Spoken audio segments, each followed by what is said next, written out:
आप देख रहे हैं पीसी क्लासेस, जो कि आपका अपना यूट्यूब चैनल है। और मैं इससे पहले एक वीडियो बनाया था हड़प्पा के बारे में, और मैं आज हड़प्पा पार्ट 2 बनाने वाला हूं, जो कि आपको आपके एग्जाम के लिए बहुत ही यूजफुल होगा और बहुत ही इंपॉर्टेंट सेशन है ये।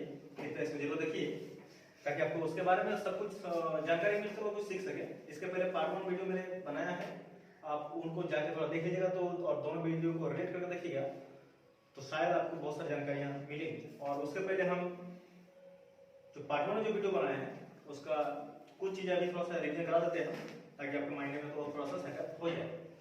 तो मैं उस दिन बताया था आपको, क्या पार्ट 1 वीडियो में ये बताया था कि हड़प्पा की खोज किसने की थी, हड़प्पा किस नदी किनारे थी, हड़प्पा खोजने वाला कौन था, हड़प्पा का नेतृत्वकर्ता कौन थे, हड़प्पा नाम क्यों पड़ा था, और कुछ बेसिक जानकारियां मैंने दी थी कि हड़प्पा भारत के अलावा कितने देशों में फैले हुए थे और कितने देशों से कितने साइट्स की खोज हो चुकी थी। मैंने सारा चीज तमाम चीज आपकी जानकारी जो है दी हुई रखी है मैंने उस वीडियो में, आप जाके बार देख लीजिएगा। तो फिर भी थोड़ा सा मैं बेसिक चीज की जानकारी आपको दे देता हूँ। जैसे अगर खोजकर्ता पूछा जाए, खोजकर्ता किसने खोजा था, तो बिल्कुल भी पैनिक नहीं होइएगा क्योंकि बहुत ही इंपॉर्टेंट नाम इनका नाम जरूर आप याद रखिए। दयाराम साहनी बोल के, दयाराम साहनी।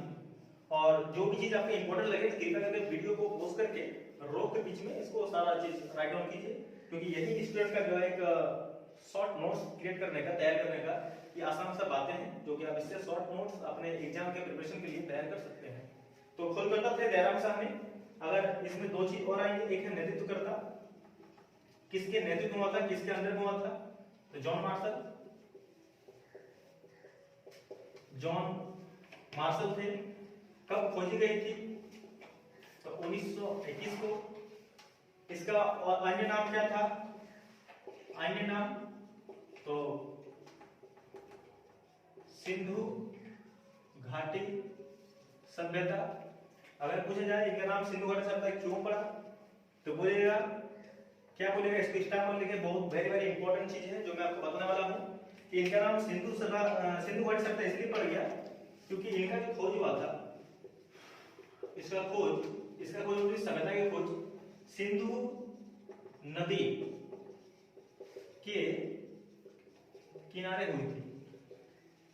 और उसी समय से जो है इसका एक नाम और पड़ गया सिंधु घाटी सभ्यता, that is Sindhu valley civilization, Sindhu घाटी सभ्यता। इसको आप कृपया करके लिख लीजिएगा, सिंधु घाटी सभ्यता। ये बहुत ही इंपॉर्टेंट और बेसिक सी जानकारी आती है जो मैंने पार्ट 1 में आपको बताया था। इसके अलावा और भी बहुत सी चीज बताई थी। क्या बताया था मैंने, बता दें यही कि कितने देशों में फैली हुई थी। तो अगर देश पूछा जाए तो 3 देश था मुख्यतः, हम लोग का भारत, पाकिस्तान और अफगानिस्तान। ये 3 देश याद रखिएगा। कितने साइट्स की खोज हो चुकी थी, यहाँ से 1000, यहाँ से 500, यहाँ से 02, कुल ऐसे अनुमान लगाया था 1500। ये सारी चीज मैंने बता रखा है, आप उसको आराम से जाकर देखिए, कोई दिक्कत नहीं है। और फिर मैंने बताया था कि दिशा के हिसाब से अगर बात करो, दिशा के हिसाब से कितने कितने क्षेत्रों में कितने जगहों में फैली हुई थी। तो चलो मैं उसको भी बताता हूँ आपके सामने कि अगर दिशाओं की बात करें तो ऊपर था उत्तर, ऐसा दिशा को बांटा गया था, नीचे दक्षिण, इधर था पूर्व और इधर था पश्चिम। ये चारों चीजें बताया था। जम्मू कश्मीर ऊपर में थे, क्षेत्र था मांडा, नदी था चिनाब। ये सब को याद हो गया है, प्रॉपर याद हो गया है, और याद करना भी जरूरी है कि एग्जाम में जो है ना ऑप्शनल एमसीक्यू में जो ऐसे सारा क्वेश्चन जो पूछा जाता है। दक्षिण में अगर बात करें तो यहाँ था महाराष्ट्र और गोदावरी नदी थी, और यहाँ पर जो क्षेत्र की खोज हो चुकी थी वो हम लोग का जो है महाराष्ट्र, गोदावरी, मांडा, चिनाब, और ये नदी तो गोदावरी को लेकर, क्षेत्र को लेकर महाराष्ट्र। और अगर पूछा जाए कि कौन सा जगह था, तो जगह का नाम बहुत ही हर की नाम अलग अलग है। तो मैं आपको बताता हूँ, यहाँ पर दायमाबाद या दैमाबाद कुछ भी बोलते हैं। तो ये 2 में से एक याद रखेगा तो आप ऑप्शन से मार सकते हैं। पूर्व की बात करें तो उत्तर प्रदेश, क्षेत्र पूछा जाए तो आलमगीर। दिख रहा होगा ऐप, थोड़ा सा मतलब वीडियो लेटर आपको दिख रहे होंगे, छोटा नजर आ रहा नहीं आ रहा होगा। आलमगीरपुर उत्तर प्रदेश। और अगर नदी पूछा जाए तो हिंडन नदी, सारा चीज उतार लीजिए। हम लिखने के साथ साथ बोल भी रहे हैं, अगर नहीं भी दिखे हैंडराइटिंग तो हम बोल रहे हैं उसको भी आप लोग उतार सकते हैं। पश्चिम, पश्चिम की बात करें तो सूत कांगेडोर, सूत कांगेडोर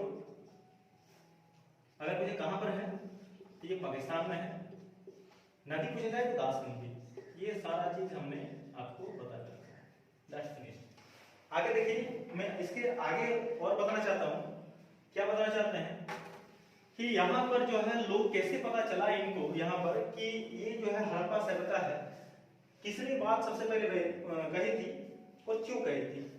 बात है कि कराची से लेकर लाहौर तक, क्योंकि ये लाहौर और कराची इसलिए बोल रहे हैं क्योंकि आपको पता होगा कि कराची और लाहौर दोनों का दोनों जो है प्रेजेंट टाइम पर पाकिस्तान के पास है, और उस समय जो है हड़प्पा सभ्यता भी पाकिस्तान में, आज भी पाकिस्तान में है। तो कराची से लाहौर तक जो है रेलवे लाइन बिछाने की बात कही गई थी। रेलवे लाइन, रेलवे ट्रैक, तो इसमें बिछाने वाले तो वर्कर थे ही, लेकिन इसका जो काम का जिम्मा मिला था ये जॉन मार्शल साहब थे। जॉन मार्शल साहब ये व्यक्ति जो है ना, इनको कहा जाता है कि कराची से लेकर लाहौर तक आपको रेलवे ट्रैक बिछानी है। और तो इसने कहा ठीक है काम हो जाएगा। तो इसके अंदर बहुत सारे लोग वर्कर आए थे काम करने। तो मैंने जैसे सबसे पहले एक नाम बताया था दयाराम साहनी, वो भी इसमें शामिल थे। तो जब कराची से लाहौर तक रेलवे लाइन बिछाई जा रही थी, तो जब खुदाई हो रही थी ना, तो उस समय में बाकी वर्कर्स ने देखा कि वहां से जब खुदाई कर रहे थे तो बहुत सारे ईंट के टुकड़े प्राप्त हो रहे थे और भी बहुत सारी चीजें प्राप्त हो रही थी। तो ये इसकी जानकारी जॉन मार्शल को दी गई। तो जॉन मार्शल जैसे दी गई, तो जॉन मार्शल ने 1921 की बात है, तो उसने अपने मन में इसको रखा कि ये जो है हड़प्पा सभ्यता है, हड़प्पा सिविलाइजेशन है, लेकिन पब्लिकली अनाउंसमेंट नहीं की है। वो मतलब लोगों के सामने जाके बताए नहीं कि ये जो है हड़प्पा सभ्यता है। शायद उनके मन में होगा कि पूरा हो जाए एक बार तो हम उसको जो है लोगों के सामने रख सके। तो जब 1921 में हड़प्पा सभ्यता खोज हो गई, कंप्लीट हो गया, बात आती है ईयर का 1924। हिस्ट्री में ईयर को मतलब डेट को याद रखना बहुत ही इंपॉर्टेंट चीज है, क्योंकि एग्जाम पर डेट पूछ लिए जाते हैं। तो आप लोग डेट को याद रखिए, बिल्कुल याद रखिए। 1921, 1924 ये तो सिंपल सा आसान है। कभी कभी आगे जो है ना मंथ भी देते हैं, दिन भी देते हैं, उसको भी याद करना पड़ेगा। तो कम फिलहाल अभी इसको याद कर लीजिए कि हर बुक में यही चीज दिया हुआ है। 1924 में ये क्या किए, लोगों के सामने जाकर बताएं, मतलब पब्लिकली अनाउंसमेंट किए, पब्लिक के सामने जाके बोले, अनाउंसमेंट किए, अनाउंस किए। क्या अनाउंस किए कि हमने एक ऐसी सभ्यता की खोज की है जो बहुत प्राचीन समय से जो है ये यहाँ पर एग्जिस्ट करते थे, और आज जो उनको हम लोगों ने देखा और उसका नाम पड़ गया हड़प्पा सभ्यता। बहुत पहले बता रखा, सारा चीज देखिएगा, अच्छा लगेगा। उसके बाद यहाँ से टॉपिक आगे कहां गुजरता है, खोज तो हो गई, आपको कैसे पता चला कि लोग वहां बसते भी थे या नहीं बसते थे। तो मैं आपको बता दूं कि इनकी जानकारी तो सबसे पहले जब वहां पर खोजे गए थे, जब लोग वहां पर गए खोजने के लिए कि हड़प्पा में जो है यहाँ पर लोग वास्तव में रहते थे या नहीं रहते थे, या अगर रहते थे तो उनके साक्ष्य क्या है, प्रमाण क्या है। तो लोग जब गए अपने टीम के साथ, अपने ग्रुप के साथ वहां पर जाके सर्च किए, तो उनको पता चला, क्या पता चला कि पता यही चला कि सबसे पहले देखा कि वहां पर कुछ सबूत मिले।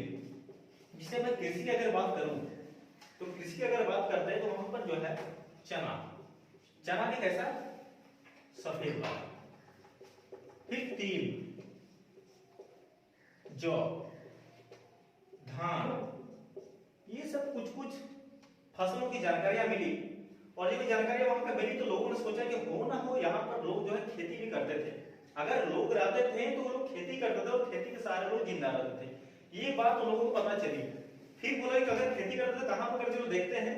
तो ये तो केवल अभी फसलों के दाने मिले, खेत जुते हुए खेत के प्रमाण नहीं मिले अभी तक। आप देखिए बेहतर जाके जब उन्होंने आगे और रिसर्च किए तो उनके जो है जुते हुए खेत मिले, जुते हुए खेत। जब ये जुते हुए खेत मिले तब उनको पता चला कि हाँ अब लग रहा है कि लोग जो है यहाँ पर रहते थे और खेतों में जो है सब फसलें को उगाया करते थे। लेकिन यहाँ पर अभी तक ये प्रमाण फिर नहीं मिला था कि यहाँ पर बैल ही जो है ना यहाँ पर काम करते थे। तो फिर जब आगे और खोज किए तो उनको जो है बैलों का प्रमाण मिला, बैल का प्रमाण। और इससे पता चलता है कि लोग पशु को भी पालते थे, पशु को भी पालते थे। तो पशु में कौन कौन सा पशु था, तो पशु में बैल तो था ही, बकरियां थी, भैंस था, और जितने भी छोटे छोटे जानवर थे सबको पाले थे। और आपको पता होगा बकरी भैंस सब क्यों पाला जाता है, तो ये सारा चीज जो है उस समय वहां पर मिले थे। आगे थोड़ा और बात कर लो इसके बारे में। तो बात ये आती है कि हड़प्पा सभ्यता का अंत कैसे हुआ था। हड़प्पा सभ्यता का अंत कैसे हुआ था, तो बहुत सारे विद्वानों ने बहुत सारे बातें कही है। उनमें से कुछ विद्वानों ने देखिए कहा था कि जितना मुंह उतने बातें। तो जब लोगों से पूछा गया, जब वहां के विद्वानों से पूछा गया कि आप लोग इसके बारे में क्या जानते हैं, वहां के पुरातत्व वेदा से आर्कियोलॉजी से पूछा गया आप लोग इनके बारे में क्या जानते हैं, तो बहुत सारे लोगों ने ऐसा अपने और से बहुत सारा तर्क दिया। किन्हीं ने कहा कि हड़प्पा सभ्यता जो है में भूकंप आया था और हड़प्पा सभ्यता समाप्त हो गई। सच्चाई क्या है किसी को पता नहीं था। बहुत सारे मतलब लोग जो है अपने कयास लगा रहे थे, प्रमाण ऐसे दे रहे थे, अपनी ओर से अपना वक्तव्य विचार रख रहे थे। फिर किसी से पूछा गया तो कोई दूसरा चीज बताए। किसी ने बताया वहां पर जो भूकंप तो आए, चलो ठीक है, बाढ़ आए थे और बाढ़ से जो है नष्ट हो गया हड़प्पा सभ्यता, खत्म हो गए इनकी सभ्यताएं। किसी ने कहा वहां पर जो है बाढ़ तो थे ही थे, भूकंप का रीजन था, बाढ़ रीजन था, और क्या रीजन था।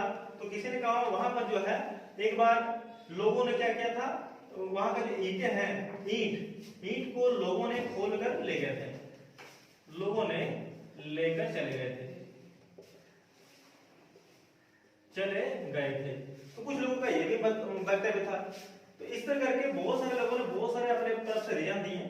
आखिर कौन सा रीजन सही है नहीं पता, लेकिन आपको सब रीजन को लिखना पड़ेगा। तो ये था पार्ट 2 आज का हड़प्पा सभ्यता की। और ये मैंने डिटेल में बहुत सारी चीज बता रखी है मैं इस वीडियो में जो बनाया हूं।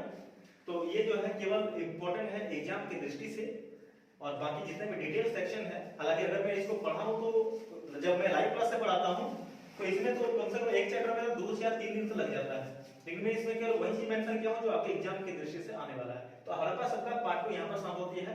आई होप कि आपको अच्छा लगना चाहिए और बहुत कुछ इससे सीख मिलेगी आपको। जरूर देखिए।